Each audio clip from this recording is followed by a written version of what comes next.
तुम बच्चों को तो अमृत मिलता है।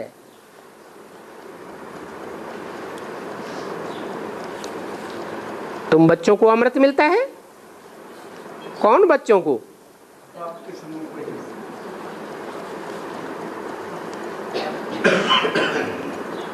बेसिक नॉलेज में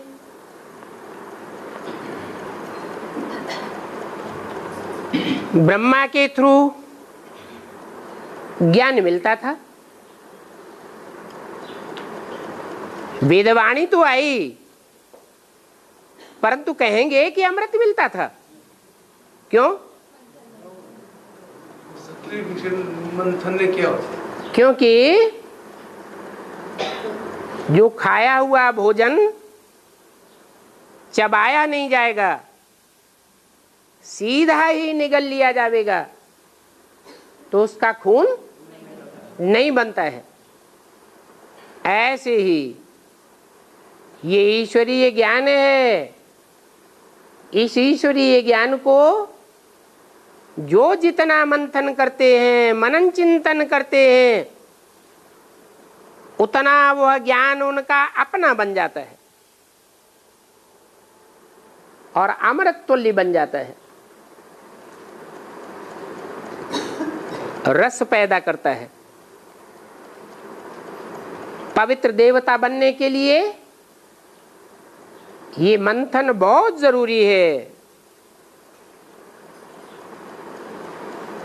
और मंथन भी उनका ही चलेगा जो याद में रहेंगे, आत्मिक स्थिति में रहेंगे। आत्मिक स्थिति में रहने से मन बुद्धि रूपी आत्मा अति सूक्ष्म बनती है और ज्ञान की गहराइयों को पकड़ती है। मनन चिंतन मंथन चल पड़ता है, साथ ही साथ मनन चिंतन और ही तीव्र गति से चले, उसके लिए क्या जरूरी है?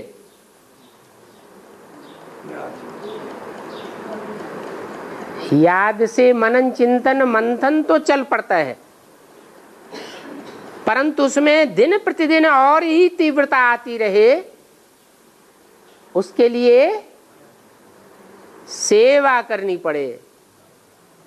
जितना जितना औरों को सुनाते रहेंगे, उतना अपना ज्ञान धन बढ़ता जाएगा। साथ ही ऐसे सर्वसेवुल बच्चों को खुद बाप याद करते हैं। बच्चों की स्मृति की ताकत उतनी तीखी नहीं है जो बाप को निरंतर याद कर सके।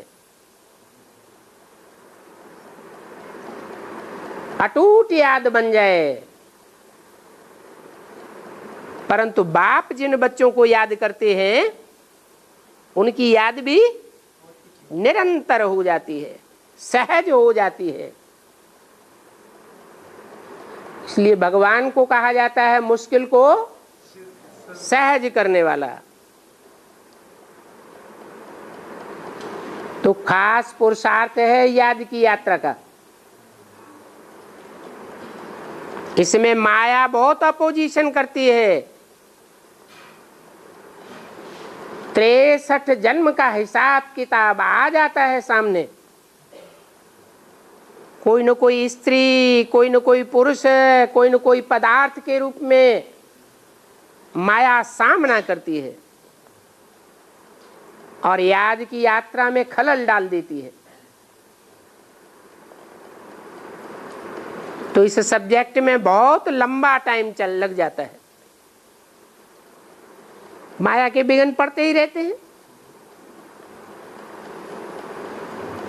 तो बाप कहते हैं कि ये ज्ञान है बहुत सहज,